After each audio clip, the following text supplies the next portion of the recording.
Hello, and welcome to the Nebraska Wesleyan University Theater Podcast, the podcast made by the students, staff, and faculty of Nebraska Wesleyan's Theater Department for patrons like you. Today we have a very special bonus episode talking with Hannah Whitson, the director of Starkid's The Trail to Oregon, coming up this week.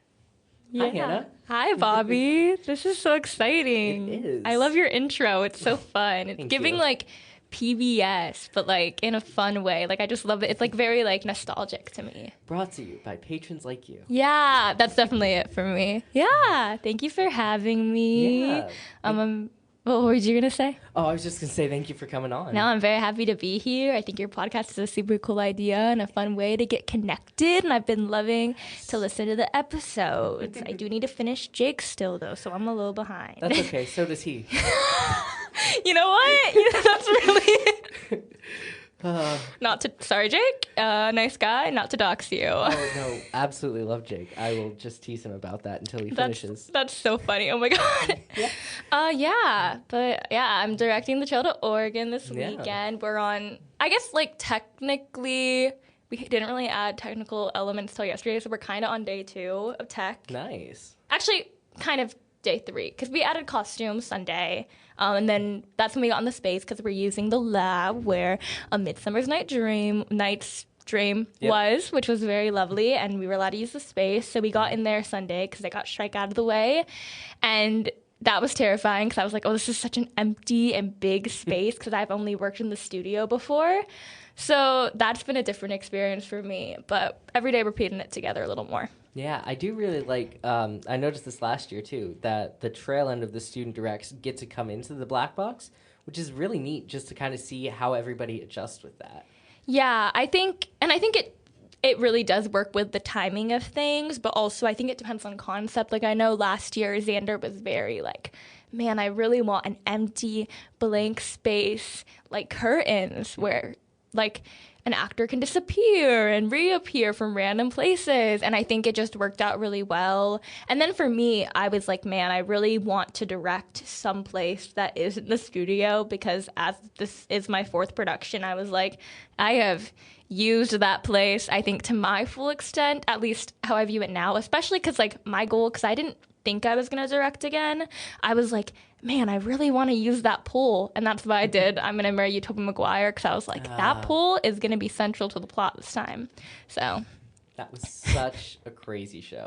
Yeah, it's really funny because like first years will have heard of it for some reason, and I'm like, hey guys, that was a different time. That was a different Hannah.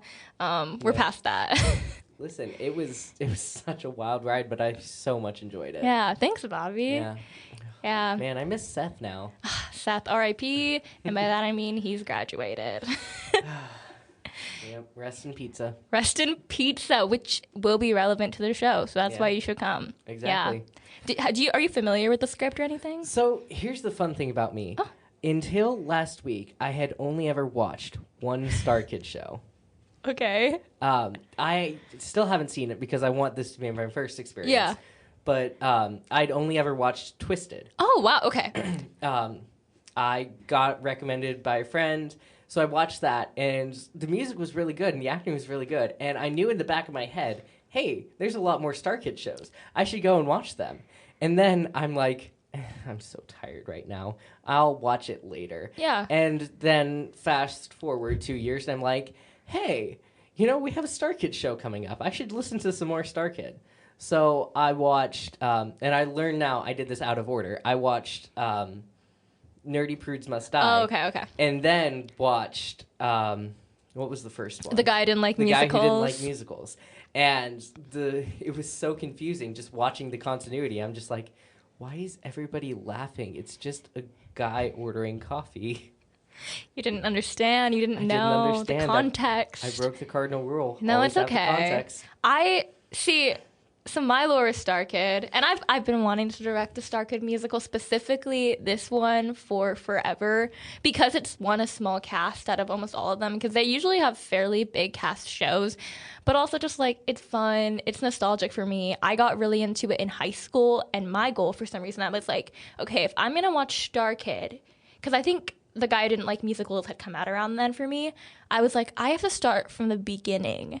And so I sat down, I was like 14 or 15, and I watched every Starkid musical from the beginning just so I could watch The Guy Who Didn't Like Musicals. And it did take time, but I was like, I have to commit to this project of watching all of them to understand the entire context of this production team. And I think I think why I like Starkid and why I'm like really into their companies, because it's really based around their like group of friends and like putting something together that I don't think they ever thought would amount to what it is now, because it was just a college department basement like production that like they posted on YouTube for their families to see, and then that exploded, and then they just kept doing more and more. And what's really cool about The Trail to Oregon is that that's like their first original musical, in the sense that it wasn't like a parody of like a very popular media. I mean, like it's based off like the Oregon Trail game, but it's not really like, all the characters are their own, like made by the creator Jeff Blim, who was actually in Twisted. That was, I think, no, it wasn't his first show, but yeah, he was in that. He plays Aladdin. Oh, that man. I see him pop up, and I never remember his name, but I always recognize his face. Yeah, that's Jeff Blim. Yeah. What were you going to say? Well, I was just going to say, while we're at it, quick plug for Starkid. They post all of their musicals onto YouTube for free. Yes. So make sure, if you want a theatrical experience, go watch it. Yeah, it's very accessible, and I think, like, a lot of it I was thinking about today, and I was like, okay, I'm going to probably talk to Bobby today. I was like, for me, I went to like a very small middle of nowhere high school, and like, I just wasn't able to do as much theater as I think I would have liked to as a kid. I tried doing, and especially once I got to high school, I was able to do more like out of my school things, like summer programs and or like just like other theater opportunities or speech. But I think it was cool to be able to see what people were able to do and the kind of productions they could build just from having connections and friends. And I don't know, I thought it was a very beautiful story to me, and it was really cool to see them grow even now, because I feel like over the past couple of years they've had a resurgence with their Hatchetfield series. Oh yeah. So I don't know, it's super exciting, it's super cool. And I mean, like, the show I directed going on a year and a half ago now, the Solve It Squad. Yeah. That's by the Tin Can Brothers, but it's like a sister company to Starkid. Like, members of Starkid went and created that, and so that was kind of my other was like, okay, I'm gonna do this show, and I'm gonna come back, and maybe I can get them to let me do a musical, because that was also something that I was like, guys, I can do it. I promise you, I can direct a musical. I know you don't let student directs usually for a lot of good reasons, but I was like, I really want to do something before I leave, like one more thing. Yeah, because I remember Solve It Squad was such a wild ride. Yeah. Yeah, I think that was the first show here no, it was the second show, because it was right after Revolutionists. Yes. Yes. I sat through that, and I'm like, holy cow, this is amazing. And this was only a student directed production. Thank you, Bobby. Yeah, everything just lined up together, and it was people that I was going to classes with, because you had Addie Dirth, Logan Finley, who all was in that cast? Madeline Studi. Yes, Madeline. Nevaeh, Key, and then Isaac Smith. And I think that was everybody. Yeah. Because I think it was like, a 5-person cast. Yeah, that one was crazy, because I was like, I'm going to, just because of like the casting pool that came in, but I was like, you know what, I am going to go ahead and just cast a bunch of new faces, which I think can feel like a huge risk. But I would say, like, for me, and I think something that I appreciated about the student direct program when I was a first year, that I came in and like I wasn't in anything, and I auditioned for the show, and I got in, and it helped me make connections that I don't think I would have made outside of student directed, because I didn't necessarily work on shows with some of the people that I did. Yeah. And also like the person, so one of the first shows that I had a major role in here was a student direct called Quick Exit, directed by an alum named Audrey Stecker. And she was actually an acting major, and she didn't have a directing, like, she wasn't like a theater studies doing both. She just was an acting major who had a huge knack for directing. And I would say, like, and I talked to Ryan about it, I was like, I really don't want to do a directing major. I don't think it's needed. And he was like, yeah, like, people like Audrey, they didn't do it, and I can see directing in her future. Like, I totally understand if you just want to stick to this and also do directing, like, it's not the end of the world. And I think it was cool to, like, be able to work with someone like that and I guess have a similar path to them. Yeah. I remember my first show here. It was 5 freshmen, and it was the very first show of the year, because I think we went up before Revolutionists opened. Oh my gosh, what was that? Blue Murder. Oh my gosh, that was right before. That was, yeah, you had a quick turnaround for that, because Ben Ahrens, shout out again, Yes. he directed that. Yeah, and it was really nice because even now I'm still talking to all 5 members of the cast who haven't graduated yet daily. Yeah. And I still see Ben and Alex all the time, and it's really nice coming in and like building that connection. I'm trying to remember. Was everyone in that class first years, or was someone? No, we also had Who was the first? Abby. Abby. Okay. Oh my gosh. Aww. Yeah. But I think that is nice to kind of. I think also student directs, because they're so small. Because I was definitely scared of seniors and juniors when I came in, being able to work with upperclassmen and feeling like you're more on their level. So I think it was nice to have her in the cast at least, too, to like, I don't know. I feel like it was nice that you were able to work with a senior that quick into it. That's crazy. Oh, that was so long ago now. But yeah, what is it like on the other side as the director for you? I would say it's definitely a different experience. I would say every time I've directed, it feels different in a way. This year is so different because it's been literally a year since I've directed. So I did feel a little rusty because prior I had been directing like every semester because I did Murder by Midnight. Okay, I'm just realizing this is unrelated, but I'm like, dang, Ben Ahrens is in because he was in that production. My first, my one act was called Murder by Midnight, and Ben Ahrens was in that. Shout out again. And he's also the percussionist for the Trail to Oregon. So shout out to that if you want to support him even more. But yeah, so I did that my spring semester of sophomore year, fall semester junior year, Solvit Squad, spring semester, Tobey Maguire, and then nothing last semester. And so coming back to it was really weird. And then also coming back doing a musical was also so different because you have to be, I think in general, you have to be so collaborative as a director, and I think I love that part. I love talking to people. I love communicating, but especially as someone who gets anxious about like, oh my gosh, I hope I don't overstep. I don't want to like stress people out. You have to like kind of turn off that switch in your brain and be like, no, this is what I'm here to do.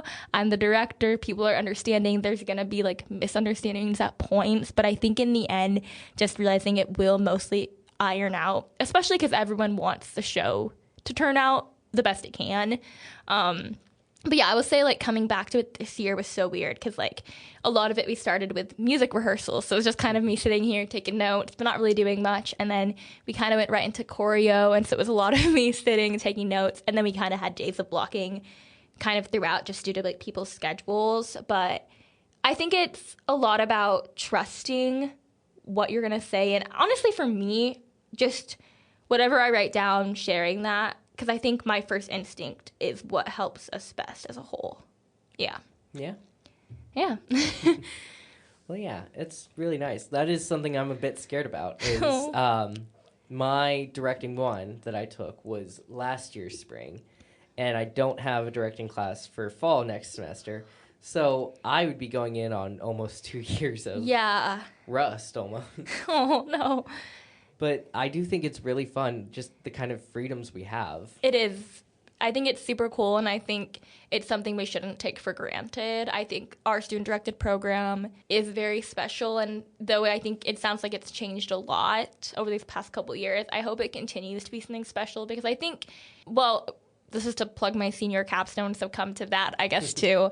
But I've been talking to Jay about, like, what my senior capstone is, and it really, I can't think of the actual title right now, but it relates, for me, how directing, I think, like, has impacted me as an actor and kind of helped me improve, too. Because I think it does kind of help you become more rounded of a person because you have to do so many tasks and work with so many people. And so even, like, with the space between, I think just trusting that you know what you're doing, or that if you have a vision, sticking to it, knowing that people wouldn't have auditioned for your project if they didn't trust you or weren't worried about working with you. I think it's a lot of just, you really need to trust yourself, which I've always struggled with, way better at now. But I do think directing has helped me in that aspect. And especially like once the show's out and you hear feedback from people, being able to just be like, wow, like that was fun, like enjoying the work that you and the actors and the production team have all put in. So Yeah. So your capstone, that'll be Yes. on April 29th, maybe? during symposium. Yes, Symposium. Yes. That's the day. Yeah. I always forget what it's called because I feel like for so long I've been like, I'll have to do that eventually, and then not had to worry about it until this year. So Yeah. So in addition to your capstone presentation, what else have you been doing senior year? Just to kind of wrap up for your degree. Yeah, I did Tigers at the beginning of the year, which was super fun. I was someone who was very, very familiar with the show and had wanted to do it for a while and had a song from it in my book. And so I was like, man, this is crazy that we're doing this at Nebraska Wesleyan, especially because it's so niche. And then from there, I've done stuff in the community. I did an original musical at LCP, which was super cool just because I'm not from Lincoln. So doing another show here was super cool as well. And like getting to work on a new work is something I want to do more in the future. So being able to do one while in college is nice. And just kind of like being around, I think living more as a person and enjoying what it's like to be a college student before it's gone. Because I think there is going to be that shift of like not having a schedule. So trying to like have my own, but still like go to class and like get good grades, hopefully, maybe. But I think it's been interesting, and like we had the opportunity as like the performance seniors to go to New York for senior showcase, which was super cool. And I plan to move to New York in about a year or so. So it's all like exciting but terrifying. But I think it's nice to be able to do one more directing project before I leave because it's always been something I think I've enjoyed doing here, and I don't know when I'll do it again after I graduate, but I think it's nice to just at least put one more work out there and then make it through. Yeah. And I do think it's really cool because for Magpie Song, did you originate the role, or because it had been performed once before? Yeah, so the writer of the musical, he goes to Yale, and they did like it wasn't like a full performance. I guess it's kind of going to be similar-ish to like the Dear World situation they're doing at the beginning of next year, except like because there was a YouTube video of it. I found it because I was like, I'm going to stalk to see if there's any recordings of anything.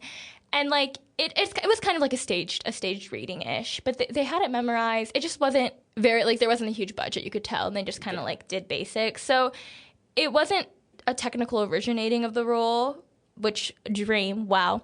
But it was being in the first like full-fledged production of it, which I think is super cool. And like I don't know, it definitely is a different experience to like be in a show where the music is on Spotify and you can listen to it all the time, because I think you just have to have the self-discipline to like learn your part and like actually try. And it was also like a completely sung through show, which was absolutely crazy because I'd never done one of those before. So it was also just a lot like on the voice and like making sure I was taking care of my voice at that time, because I was like my ranges were being tested like crazy. Yeah. And I do think it is really cool. You kind of mentioned it. Everyone always asks, like, oh, what's your dream role? And a lot of times people are like, oh, I want this Broadway role. I think the coolest thing a person can do is originate their own role. I agree. That's my dream. Someday. I hope you get that, Bobby, because me too, because I think it would be so cool to just be able to create a character from your own brain, like your own dome. I don't know. Yeah. And just also to be part of a process like that, I think sounds so cool. And I think I think it's super cool because I think it does test you as a person, but also just kind of push you in a different way than, I guess there is also the stress of like being in roles that are super, super well known too. Yeah. Like that's another scary territory. Like I can't imagine any Wicked cast coming in. I know there's always debates on whether like people are gonna like, I think they've changed it now, but like when people would play like Glinda especially, like are they gonna do what Kristen Chenoweth did, or are they gonna do their own thing? So it's really fascinating. Is there anything else you have in mind? I would say I'm gonna plug just like the kind of people in the production that I'm working with. Like other than like the actors who are amazing, wonderful, magical, it's been really cool to work with like a choreographer. Like Gabby has been amazing to work with.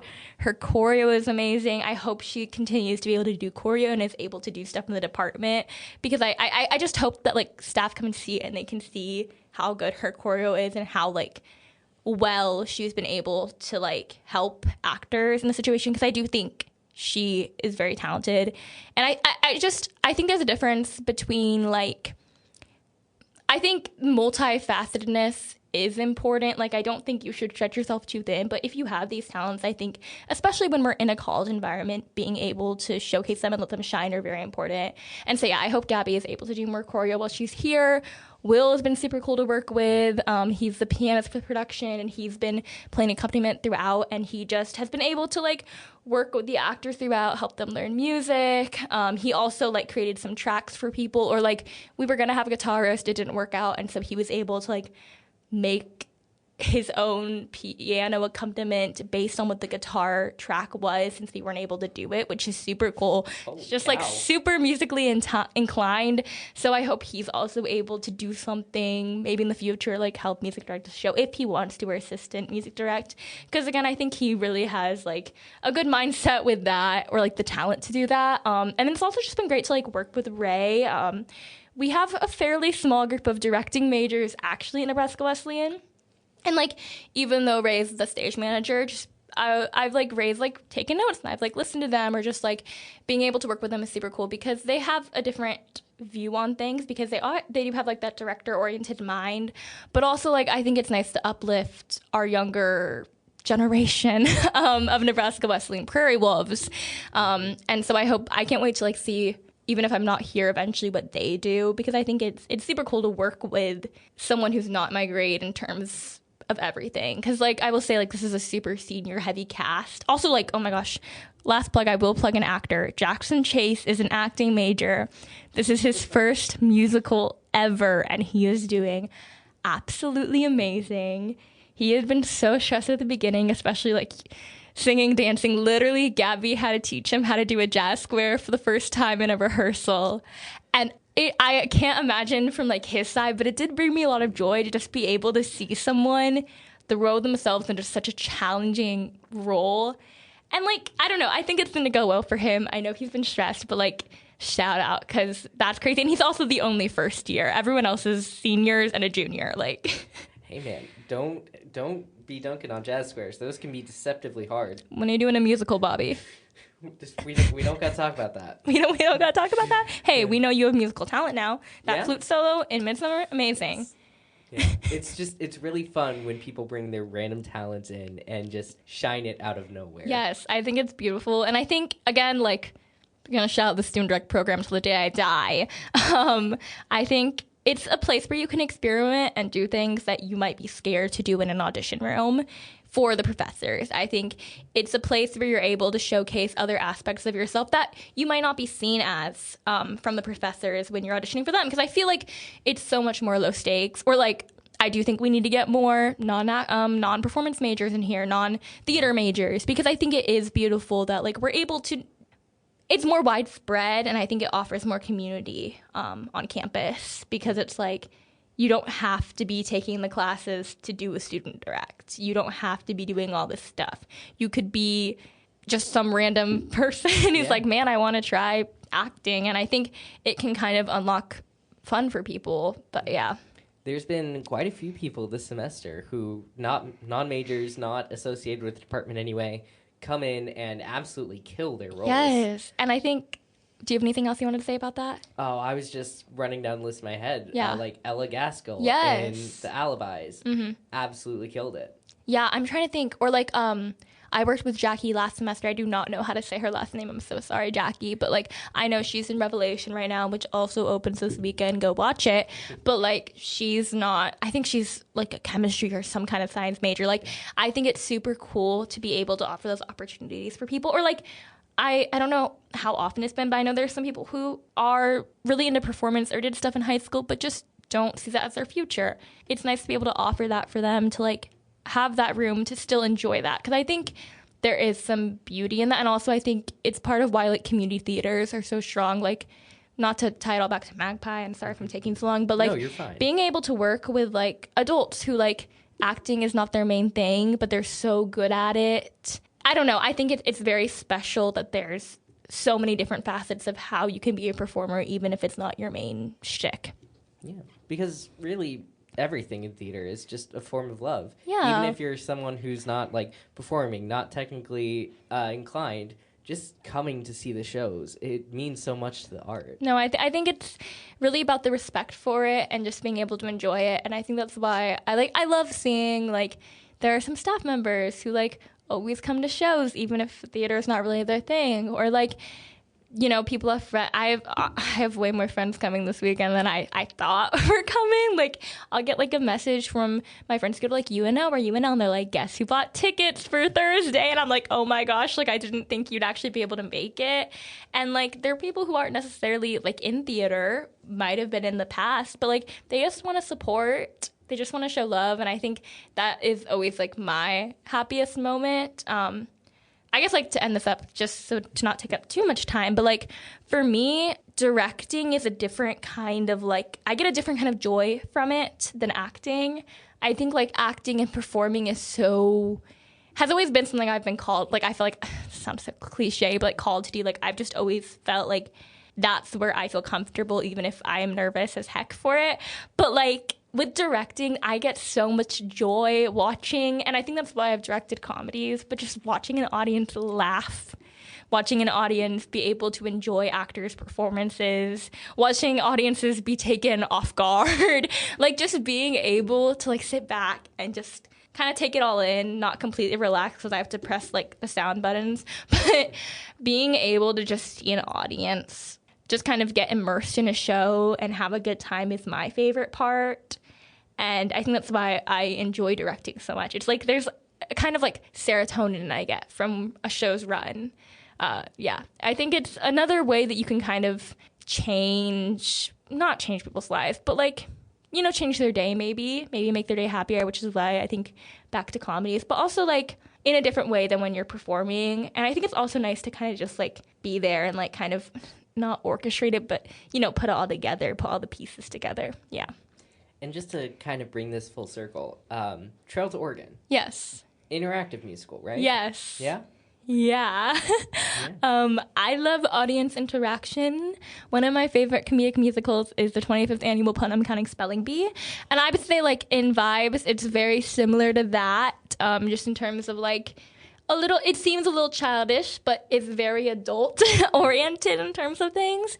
But yeah, if you see the show, one of the most important parts is that the audience gets to pick the names of all the characters at the beginning, so of the wagon party, which I think is super fun. And, like, you're supposed to pick really stupid and maybe inappropriate names, or, like, you could put, like, we've been, like, doing practice names, and, like, Beyonce was one of them, and it's like it leads to really, like, funny situations where you're like, there'll be, like, a serious scene, and then they'll be like, Beyonce, you do not understand what we're going through right now. Like, it's so stupid, but I think it's fun, and I think it makes the audience feel a little more seen. And just because, like, the setup of how the lab is right now, we're doing it in a thrust, and so I've been, like, giving actors the freedom, and hopefully it goes well, to be like, you can interact with the audience here. Like, if you're annoyed at people, like, you can, like, talk to the audience. Ellie, who plays the son, texted me today and was like, hey, so, like, during rehearsal yesterday, I was, like, trying to get food from Ray, like, as a joke, but then they gave me Smarties, and that was, like, the best thing that could ever happen to me. Can we, like, encourage the audience to give me food? And I was like, yes, that is so funny. That is so in character. So it's just been, like, yeah, we can find ways to incorporate the audience as much as possible, as comfortable as they are with it, too. But also, like, I don't know. I think it'll bring a different kind of joy for people. Cause you heard it here first. Bring snacks to feed the struggling actors. Yes, specifically the small one. Sorry if you're listening to this, Ellie. But yeah, I think it'll be a lot of fun, and I think people are going to enjoy being able to be part of it, because I think that's always a fun part of interactive shows, especially when it's not too crazy. I will say I have some surprises that I'm not going to reveal. Some people might know them because it's part of the original show, and there's some stuff that other people added. So I think it's going to be very, very fun. Well, yeah. So what dates do you perform? We perform the 16th to 19th, 16th through 18th, the Thursday, Friday, and Saturday at 7:30, and then Sunday at 2. So kind of our basic schedule here. So, well, yeah. And then make sure to get tickets from the box office. Yeah, or email them. Or email them. But that's also getting tickets from them. So yeah, And I work there too, so I'll know if you're coming or not. Wow, that was aggressive. Yeah. Well, thank you so much for Yeah, coming. thank you so much, Bobby. It was so nice chatting with you. I hope you enjoyed this really very special bonus episode. We're very passionate about our student-directed program, and I'm really glad to give a peek behind the curtains just to kind of tell you more about it. Big thanks to Kevin MacLeod from Incompetech for letting us use his piece Streamer, licensed under Creative Commons by Attribution 4.0 license. Thank you so much for listening, and I hope you'll tune in next week.